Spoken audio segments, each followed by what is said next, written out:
기도함으로 새벽 예배를 하나님 앞에 올려드리겠습니다.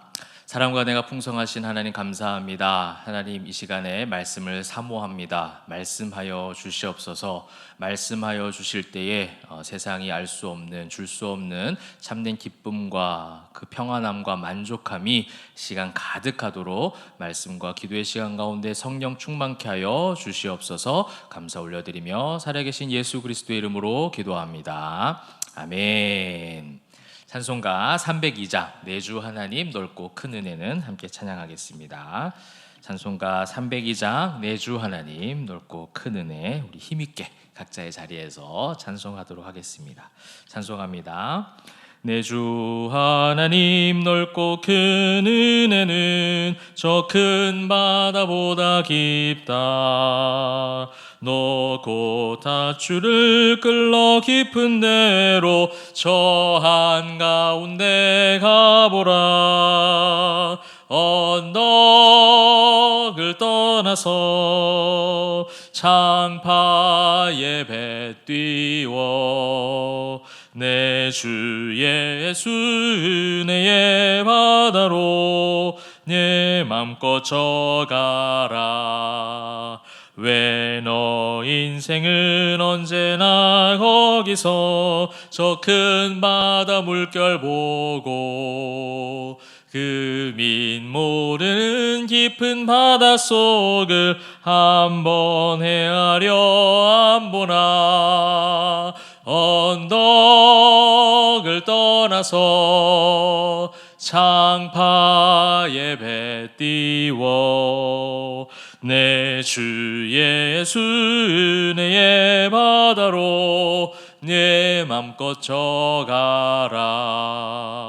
많은 사람이 얕은 물가에서 저 큰 바다 가려다가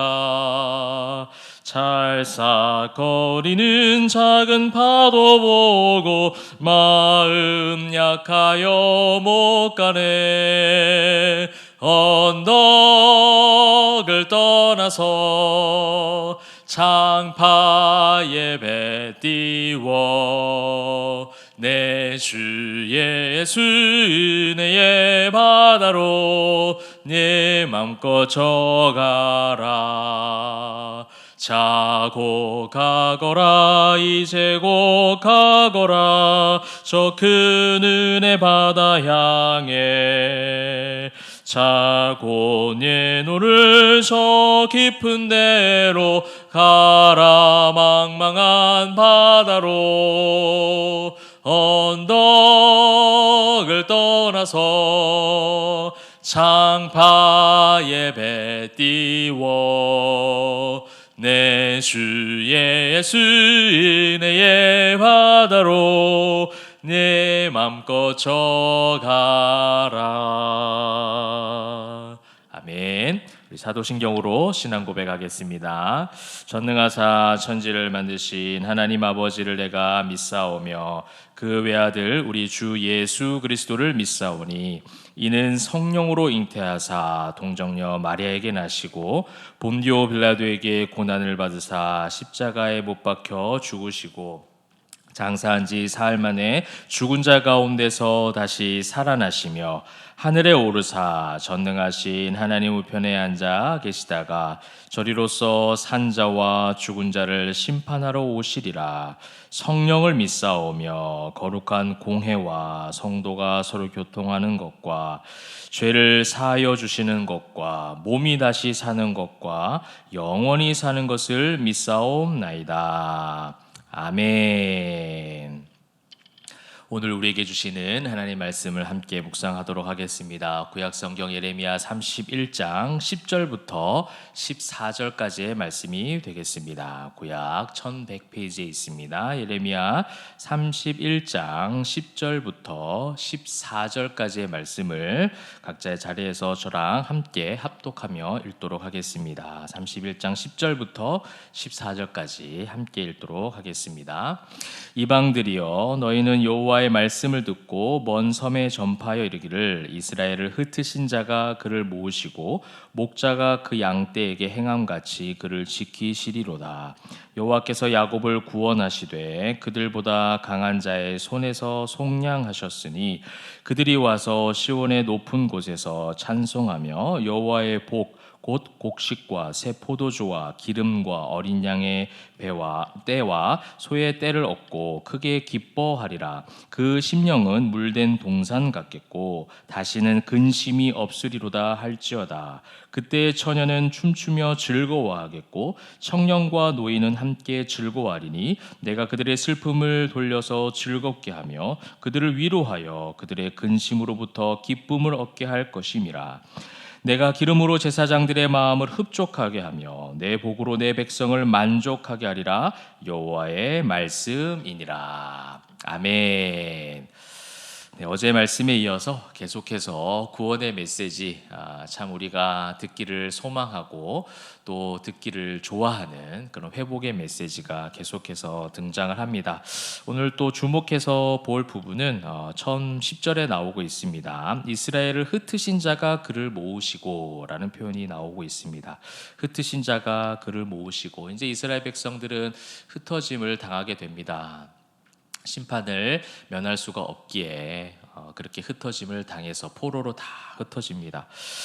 그러한 후에 하나님은 결국은 70년 이후에 다시 모으시죠. 우리가 성경의 역사 가운데 이미 알고 있고, 또 이 상황 가운데 예레미야를 통해서 사람들과 백성들에게 선포되는 말씀은 무엇이냐면, 그렇게 흩어짐을 당하는 것으로 멸망하고 끝나는 것이 아니라 결국 하나님은 또 모으신다라는 거예요.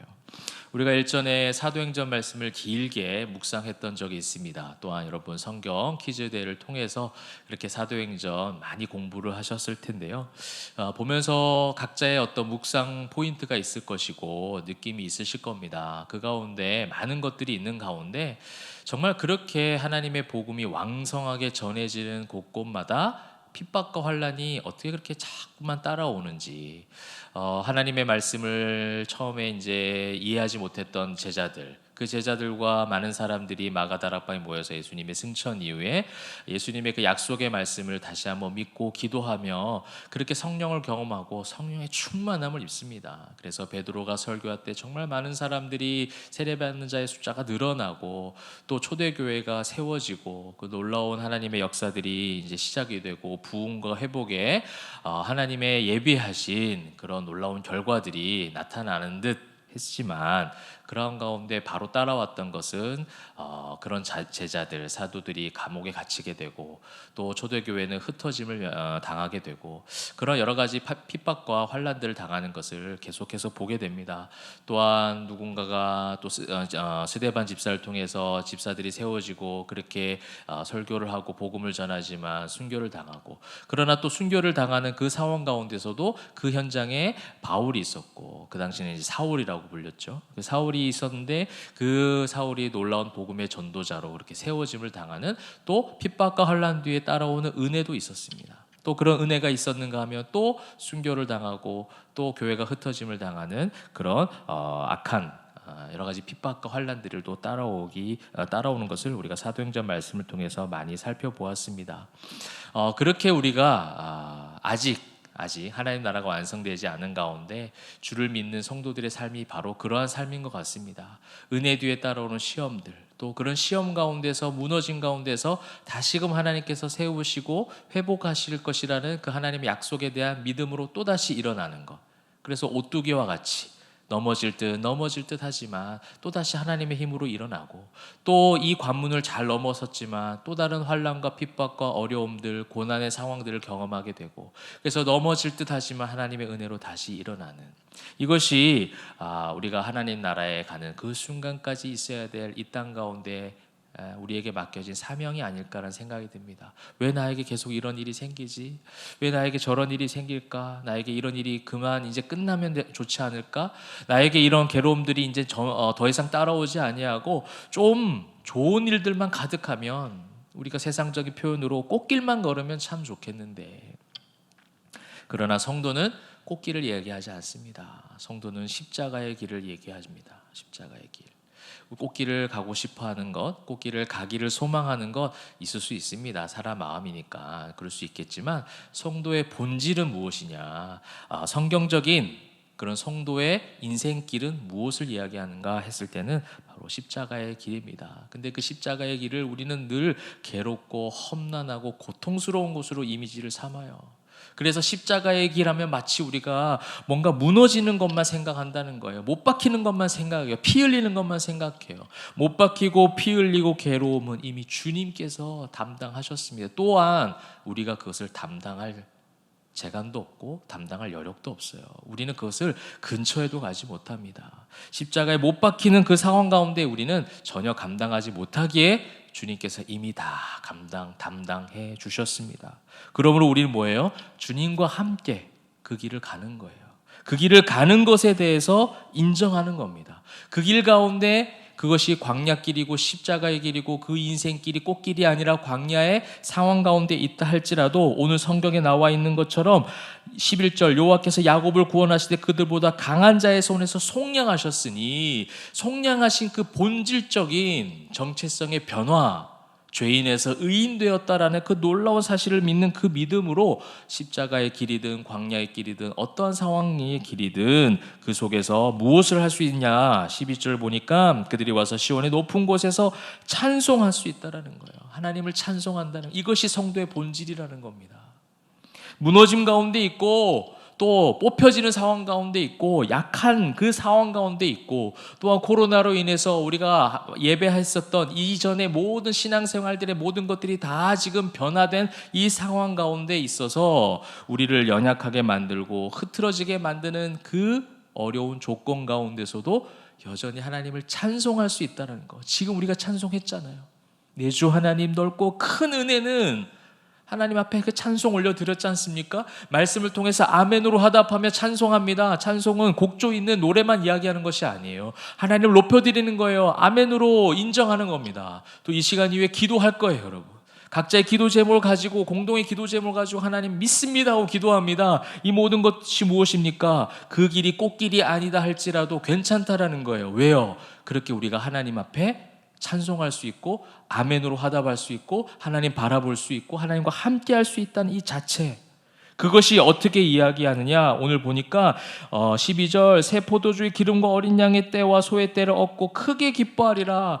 이 모든 것 얻어지는 그것뿐만 아니라 얻어지는 것은 따라오는 것이요, 세상에 얻어지는 건 따라오는 것이요, 그 외의 모든 기쁨, 참된 기쁨, 크게 기뻐하는 하나님의 은혜를 우리에게 주신다라는 거예요. 그 은혜가 어디에서 임합니까? 소때 때문에 포도주와 기름 때문이 아니라 그 심령은 이라고 나오고 있어요. 심령, 마음속의 기쁨이라는 거예요. 사람은 눈에 보여지는 소떼와 그런 어떤 포도주, 기름에 의해서 기뻐하지만 그것으로 인해서 기뻐한다고 죄악되는 것이 아니에요. 그러나 그것만으로 기뻐하는 것이 아니라 그 심령의 기쁨이 필요한데 그 심령의 기쁨을 오늘 성경에서 어떻게 표현하고 있습니까? 물된 동산 같겠고라고 표현하고 있습니다. 물된 동산이 무엇입니까? 이 동산은요, 이 나무들이 심겨진 정원이에요. 정원. 이 정원인데 물이 갈 수 있는 정원, 생명력이 있는 정원이라는 거예요. 우리는 이제 그런 정원들을 많이 봤기 때문에 그렇지만 이스라엘의 그 지형적인 특성을 보면 그 광야에 아무것도 없는, 풀 한 폭이 없는 그 광야 가운데 그 동산이 있다라는 것, 물된 동산이 있다라는 것은 놀라운 일 아니겠습니까? 그런 생명력이 있는 물된 동산, 우리에게 그 생명력이 있다라는 거예요. 우리에게 푸르는 열매를 맺도록 하는 생명력이 주님 앞에 함께 연결이 되어 있는, 복 있는 사람은 악인의 꾀를 쫓지 않는데 그 악인의 꾀를 쫓지 않는 복 있는 사람이 뭐예요? 시절을 쫓아 과실을 맺는다고 하잖아요. 그죠? 하나님의 그 시절, 그 하나님의 그 동산에서 공급해 주시는 그 물, 하나님의 그 생명력을 공급받는 우리들, 의의 열매를 맺어가는 참된 기쁨과 찬송과 그 평안함 속에 즐거워하며 살아갈 수 있다라는 그 축복을 우리에게 허락하여 주신다는 겁니다. 어떻게 하신다는 거예요? 흩어짐을 당하지만 결국 모으셔서 하나님 그 은혜를 주시겠다라는 거예요. 그래서 13절에도 계속 나오죠. 그때 처녀는 춤추며 즐거워하고 청년과 노인은 함께 즐거워하는, 모든 세대가 함께 즐거워하고 찬양하는 겁니다. 슬픔을 돌려서 즐겁게 하고 근심으로부터 기쁨을 주신다라는 거예요. 내가 기름으로 제사장들의 마음을 흡족하게 하고 내 복으로 내 백성을 만족하게 하리라. 참된 만족이 하나님 앞에 은혜로 하나님께서 허락하여 주신다는 거예요. 이스라엘 백성들은요, 아마도 제가 이 표현을 보면서 느꼈던 건 무엇이냐면, 이스라엘 백성들은요 그냥 제사하는 것처럼 하고 돌아서서 그 풍요의 신 바알 산당을 섬기고 바알을 섬기면 우리 삶이 더 윤택하여질 것이라는 생각을 하고 그렇게 우상을 숭배했던 것으로 보여요. 그러나 그들에게는 만족이 없었어요. 또 만족이 없는 최종적 결과가 무엇입니까? 결국은 성전의 무너짐이에요. 모든 것들이 다 무너져서 포로로 가버리는 그런 상황 가운데 그들이 풍요롭고 그들이 만족하고 그들의 삶이 더욱더 윤택하여지고 삶의 걱정, 근심, 두려움이 없어질 것 같이 생각을 해서 하나님도 섬기고 바울을 섬겼던 그들에게는 참된 만족이 없었고 만족한 결과도 없었는데, 오늘 성경에 바라보니까 제사장들의 마음도 흡족하게 하고, 삶의 본질, 성도의 삶의 본질이 이거구나, 여기에 초점을 맞추니 우리의 삶의 풍요로움과 우리의 삶의 어떠함과 어떻게 더 잘 될 것인가에 초점을 맞추는 것이 아니라 하나님이 어떤 분이신지를 알고 우리를 모으시고 우리에게 은혜를 주시고 그 하나님과 함께 있으니 참된 기쁨과 참된 그 즐거움이, 참된 예배가 회복되니 이제서야 삶의 만족함이 있구나 라고 고백하는 거예요. 고백하도록 하나님께서 이 말씀을 주신 것이라고 믿습니다. 사랑하는 성도 여러분, 우리 삶 가운데 만족할 만한 일보다는 만족하지 못할 만한 일이 더 많은 것, 때로는 그것이 현실이기도 합니다. 그것도 인정을 합니다. 이해합니다. 그러나 우리는 하나님의 은혜를 입은 사람들이에요. 흩어짐을 당했다가, 죄인으로서 흩어짐을 당했다가 에클레시아, 그죠? 다시 하나님 모이게 하셨어요. 불러 모아 주셨어요. 그것이 교회가 되게 하시고 그 한 성전 한 성전 된 성도들이 모여서 교회 공동체, 사랑과 진리의 공동체를 만들도록 은혜를 베푸셨습니다. 그럼에도 불구하고 또 여러 가지 상황들을 통해서 흩어짐을 당하기도 합니다. 공동체가 흩어짐을 당하죠. 지금도 우리가 다 흩어져서 예배하잖아요. 그런데 흩어진 것에 초점을 맞추지 말고요, 그 흩어짐 속에서 하나님 은혜 주신다는 거예요. 그 흩어짐 속에서 하나님은 찬송하게 하십니다. 여러분, 각자의 방에서 유튜브를 틀었지만 멍하게 시청하듯이 있는 것이 아니라 참여하시면 좋겠어요. 그 하나님의 임재하심 가운데, 그 하나님께서 나로 하여금 참된 은혜를 허락하여 주신 그 독생자 예수 그리스도를 죽이시면서까지 나를 사랑하여 주신 그 놀라우신 은혜, 또한 이전에 있었던 하나님의 놀라우신 그 섭리들, 은혜들을 자꾸 묵상하고 기억하고 고백해야 되는 시기가 바로 지금 이 흩어진 시간 가운데, 혼자의 개인의 시간 가운데 우리가 묵상하고 고백해야 되는 그런 하나님 앞에 하나님이 원하시는 우리의 입술과 마음이 아닐까라는 생각을 해보게 됩니다. 그러한 상황을 통해서 오늘 성경 말씀에도 있었듯이 슬픔을 돌려서 하나님 즐겁게 해주신다 약속하십니다. 두려움과 모든 근심들을 하나님 기쁨으로 바꿔주신다고 말씀하세요. 불만족에서 만족함으로 하나님께서 바꿔주신대요. 상황과 환경을 바꿔주시겠다가 아니라 나를 발견하는 순간 그 만족함을 누린다라는 것을 오늘 이야기하고 계십니다. 흩어진 자들을 모으시는 하나님, 그죠? 어려움과 슬픔과 괴로움 가운데 다시 기쁨과 회복을 주시려고 하는 그 하나님의 섭리, 그 하나님이 오늘도 우리에게 그렇게 말씀하십니다. 나와 함께하자. 나와 함께하자. 그죠? 여러분, 모든 상황 가운데, 어려운 상황 가운데 있겠지만 함께 하신 하나님 앞에 초점을 두시기 바랍니다. 그것이 성도의 본질적인 삶이에요. 성도의 사명이기도 합니다. 성도는 이 세상에 휘둘리는 사람들이 아니에요. 일이 일비하지 않습니다. 하나님으로 만족할 줄 아는 것, 이것이 내게 능력 주시는 자에서 내가 모든 것을 할 수 있다라는 그런 바울의 고백이기도 합니다. 여러분, 하나님 주시는 능력으로 모든 것을 할 수 있다라는 그 선포, 승리의 선포를 이 시간 같이 감당하시기를 소망하며, 그 선포를 하는 순간 하나님의 함께하심이 느껴지고, 그 하나님의 함께하심이 느껴질 때에 삶의 참된 만족함과 기쁨과 즐거움과 소망이 샘솟는 저와 여러분 되시기를 소망합니다. 축원합니다. 남은 한 주 가운데 그런 하나님의 말씀의 능력으로 승리하시기를 주님의 이름으로 다시 한번 축원드립니다. 기도하겠습니다. 사랑과 은혜가 풍성하신 하나님 감사합니다. 하나님, 말씀을 통해서 소망 주시니 감사합니다. 소망이 없고 불만족스러운 이 땅 가운데, 이 세대 가운데, 이 시국 가운데서도 또 흩어짐을 면할 수가 없어서 다 흩어져서 유튜브로 예배합니다. 예배할 수 없는 것이 아니라 흩어져서 예배하는 모습들이 되었습니다.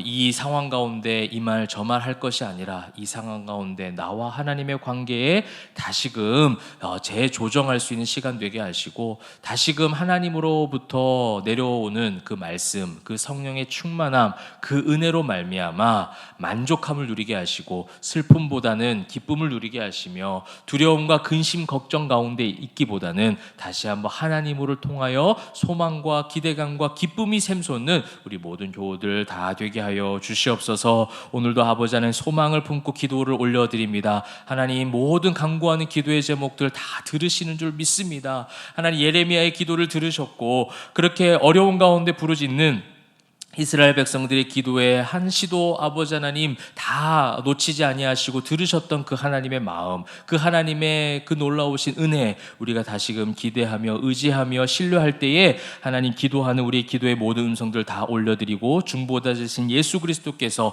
또 성령의 말할 수 없는 탄식으로 우리와 함께 기도하실 때에 우리 삶의 그 어떤 상황 가운데서도 승리할 수 있다라는 참된 기대감과 만족함과 승리함이 가득하도록 축복하여 주시옵소서. 중보의 기도의 제목도 올려드리는 이 모든 기도의 제목들 하나님 받아주옵시고, 나라와 민족, 교회와 가정과 우리 환우 포에버, 우리 또 다음 세대를 위해서 기도하는 이 모든 시간들, 우리 기도의 한 음성마다 하나님께서 다 받아주셔서 응답하여 주시는 놀라운 섭리도 우리가 목도하기를 소망하오니 주여 역사하여 주시옵소서. 모든 기대와 소망을 주님께 올려드릴 때에 살아계신 예수 그리스도의 이름으로 기도합니다. 아멘. 하늘에 계신 우리 아버지여, 이름이 거룩히 여김을 받으시오며 나라의 임하옵시며 뜻이 하늘에서 이루어진 것 같이 땅에서도 이루어지이다. 오늘날 우리에게 일용할 양식을 주옵시고, 우리가 우리에게 죄 지은 자를 사하여 준 것 같이 우리 죄를 사하여 주옵시고, 우리를 시험에 들게 하지 마옵시고 다만 악에서 구하옵소서. 대개 나라와 권세와 영광이 아버지께 영원히 있사옵나이다. 아멘. 오늘도 함께 기도의 제목을 가지고 기도합니다. 오늘 주신 말씀의 결단을 위해서, 또 우리 교회, 한국교회를 위해서 코로나의 소멸과 온전한 회복을 위하여 예배 영광을 회복하는 2021년 될 수 있도록, 흩어진 가운데서 예배할 수 있도록 기도하시고, 중보의 기도의 제목을 담아 다 같이 한 목소리로 기도하도록 하겠습니다. 기도하시겠습니다.